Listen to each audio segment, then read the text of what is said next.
Problem solution চ্যানেলে আপনাদের সবাইকে জানাই স্বাগতম। আজকে আমরা শিখব কিভাবে সহজ পদ্ধতিতে অনলাইনে ভোটার কার্ড সংশোধন করা যায়। এর জন্য আমাদের কোনো একটি ব্রাউজার ওপেন করতে হবে এবং সেখানে টাইপ করতে হবে voter ECI government dot in. এটি লিখে সার্চ করলেই ওয়েবসাইটটি ওপেন হয়ে যাবে।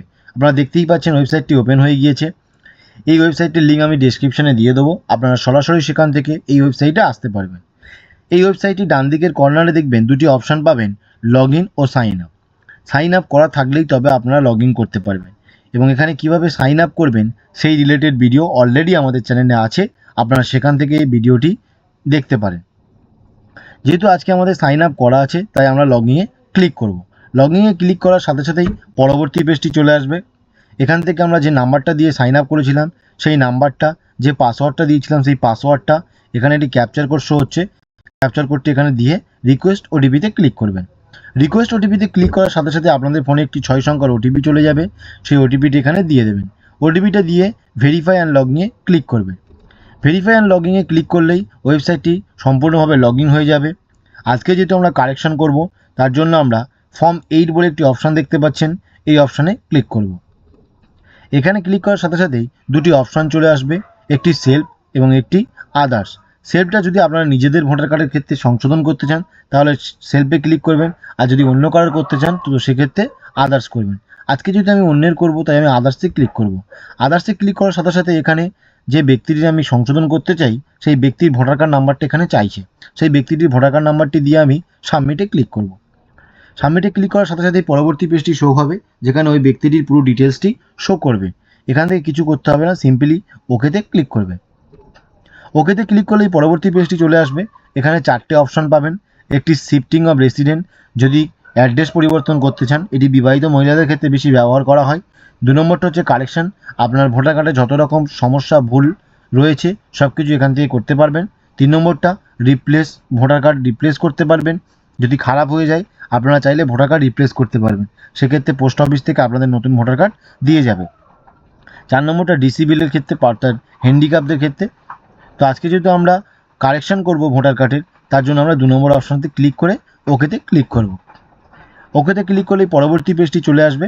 এখান থেকে আমরা সিম্পলি নেক্সটে ক্লিক করব, কারণ এগুলো অটো সিলেক্ট থাকবে, তাই আমাদের এখানে কিছু পরিবর্তন করতে হবে না। নেক্সটে ক্লিক করব। নেক্সটে ক্লিক করলেই পরবর্তী পেজটি চলে আসবে। এখানে ওই অ্যাপ্লিকেন্টের নাম এবং ভোটার কার্ডটি শো করবে, এখানেও আমাদের কিছু করতে হবে না, সিম্পলি এখানে আমরা নেক্সটে ক্লিক করব। নেক্সটে ক্লিক করলে এখানে একটি কারেকশন অপশানটা দেখতে পাচ্ছেন সিলেক্ট হয়ে আছে, এখানেও আমাদের কিছু করতে হবে না। এই যে অপশানটা দেখতে পাচ্ছেন এই অপশানটা আমাদেরকে চুজ করতে হবে, আমরা কি কি সংশোধন করতে চাই।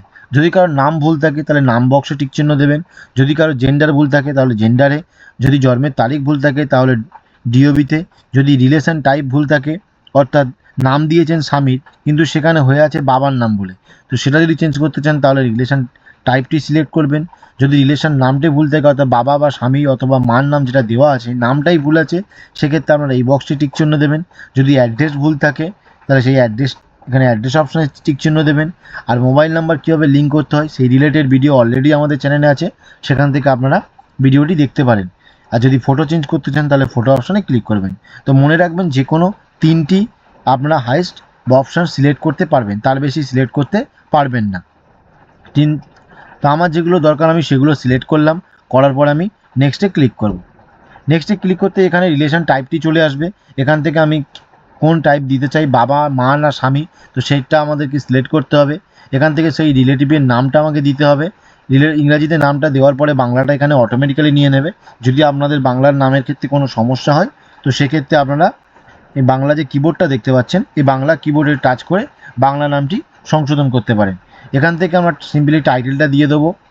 এখান থেকে বাড়ির নাম্বারটা দিতে হবে, অনেকে বাড়ির নাম্বারটা দেয় না, নো বলে ছেড়ে দেয়, আপনারা কেউ এটা করবেন না, কারণ অনেক ক্ষেত্রেই বাড়ির নাম্বার না দেওয়ার জন্য ফর্মটি ক্যান্সেল হয়ে যায়। এই নাম্বারটা কোথায় পাবেন, আপনাদের পরিবারের কারো যদি ভোটার কার্ড থেকে থাকে দেখবেন সেই ভোটার কার্ডের পিছনে বাড়ির নাম্বারটি দেওয়া আছে, তাও যদি না খুঁজে পান এটি ভোটার লিস্টে অবশ্যই পেয়ে যাবেন। তো আপনারা বাড়ির নাম্বারটা অবশ্যই দেবেন। এখান থেকে আপনাদের লোকালিটি অর্থাৎ পাড়ার নামটি দিয়ে দেবেন, এখান থেকে আপনারা গ্রামের নামটি দিয়ে দেবেন, এখান থেকে পোস্ট অফিসের নামটি দিয়ে দেবেন, এখান থেকে পিনকোডটি দিয়ে দেবেন যে পিনকোডটা আপনাদের হবে, আর এখান থেকে আপনারা ব্লকের নামটি দিয়ে দেবেন। দেওয়ার পরে নেক্সটে ক্লিক করবেন। নেক্সটে ক্লিক করলে এখানে আপনাদের রাজ্য এবং জেলা দুটো অটোমেটিক্যালি সিলেক্ট হয়ে থাকবে, এখানে কিছু করতে হবে না। এবং এখানে 3টি ডকুমেন্টস চাইছে, এটা সব থেকে ইম্পর্টেন্ট জায়গা যেখানে আপনাদের ডকুমেন্টসটা ঠিকঠাক আপলোড করতে হবে। ভুল ডকুমেন্টস আপলোড করলে ফর্মটি রিজেক্ট হয়ে যাবে। রিলেশন টাইপের ক্ষেত্রে দুটি ফর্ম অ্যালাউ করা হয়, 1 নম্বর হচ্ছে আধার কার্ড আর 2 নম্বর হচ্ছে বিয়ের সার্টিফিকেট। সেটি মেয়েদের ক্ষেত্রে হলে বিয়ের সার্টিফিকেট, আর বাকি ছেলে মেয়ে যে কারোর ক্ষেত্রেই আধার কার্ড গভর্নমেন্ট অ্যালাউ করে। তো আপনারা চেষ্টা করবেন আধার কার্ডটি দেওয়ার। রিলেশন নেম যদি কোনো বিবাহিত মহিলার ক্ষেত্রে হয়ে থাকে তাহলে সেক্ষেত্রে আধার কার্ডটি দিয়ে দেবেন, কারণ আধার কার্ডে স্বামীর নাম থাকলে আপনারা এক্ষেত্রে আপনার ক্ষেত্রে খুব সুবিধা হবে। যদি সেক্ষেত্রে আপনার আধার কার্ডে স্বামীর নাম না থাকে তাহলে আপনারা বিয়ের কাগজটি দিতে পারেন। 3 নম্বরটা যেটা হচ্ছে অ্যাড্রেস প্রুফ। অ্যাড্রেস প্রুফটা শুধুমাত্র আধার কার্ড দেবেন, অনেকেই রেশন কার্ড দিয়ে দেয়, রেশন কার্ড বা প্যান কার্ড দেবেন না, ওগুলো অ্যাড্রেস প্রুফ হিসাবে গভর্নমেন্ট অ্যালো করে না। তো আপনারা আধার কার্ড দেবেন। আমি যেহেতু 3টেই আধার কার্ড দিলাম, দেওয়ার পরে 3টে ডকুমেন্টস আমাকে আপলোড করতে হবে। আমি 3টে ডকুমেন্টস আপলোড করে দিলাম, দিয়ে আমি নেক্সটে ক্লিক করব। নেক্সটে ক্লিক করার পরে এখানে আপনার গ্রামের নামটি দিতে হবে, গ্রামের নামটি দিয়ে আমি নেক্সটে ক্লিক করলাম। এখানে একটি ক্যাপচার কোড শো হচ্ছে, ক্যাপচার কোডটি এখানে দিয়ে প্রিভিউ অ্যান্ড সাবমিটে ক্লিক করলাম।